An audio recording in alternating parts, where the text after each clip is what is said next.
the Islamists and the secularists do not speak to one another.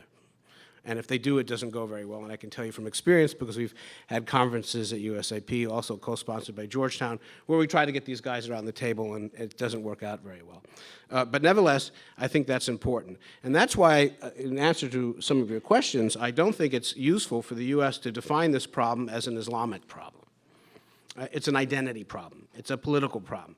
And I don't think the solution will be found, and I've said this again, and published this in various places. I don't think the solution is found in the effort to promote a liberal Islamic ideology. I think this is a dangerous game. I think it could easily backfire. I've been debating my colleagues for years about this, but I think there's a very interesting piece in the Post about Indonesia on this very issue, and how in different ways our efforts to promote a liberal Islam there didn't succeed. I think what we have to do is promote an institutional context with rules and institutions which change the calculations of the players, both within regimes and in oppositions, so you get some movement beyond state-managed political liberalization. Because state-managed political liberalization can go on for a long time, but it's also vulnerable to collapse, particularly under conditions of economic crisis, sudden exogenous crisis from a regional shock of one kind or other, economic, strategic, what have you. So there are reasons to promote institutional changes, and that's going to require thinking about the problem not as an Islamic problem, but in part as an identity problem, but part as an institutional problem for which there are institutional solutions. And the beginning of this is not to worry about, as I've said, fixing Islam, but by addressing the political context in which Islamists and their rivals compete. And that's going to require, of course, getting them to talk to one another and find some ways to agree on a set of rules, a kind of political pact, not between regimes and oppositions, that has to come later, but first within oppositions. So they defeat the logic of the protection racket, which these regimes are so adept at assessing. 2 minutes, I'm right on target. Thank you very much.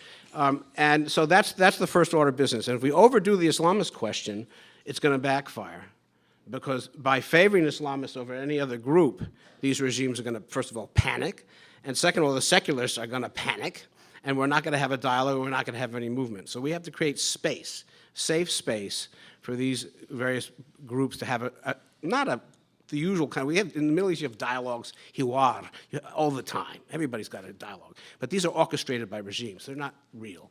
And so we have to find ways to make them real.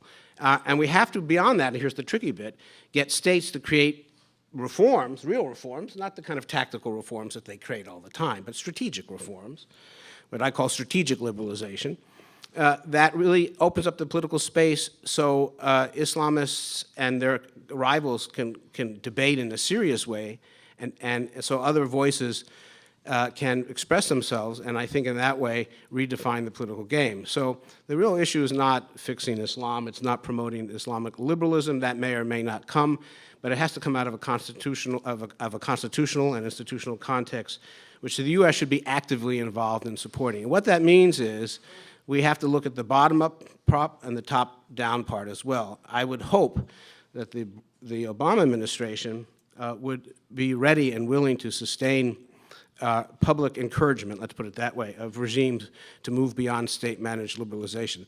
The problem here is that in terms of the so-called Muslim world, certainly the Arab world has become very much secondary to the administration's agendas. The emphasis has gone, quite understandably, to Pakistan and Afghanistan, and it's very difficult to say with any conviction right now that the issue of democratization is one that the administration is engaged in as much with equal passion by comparison to the strategic issues. And I'm hoping that the balance in that regard changes. Thank you.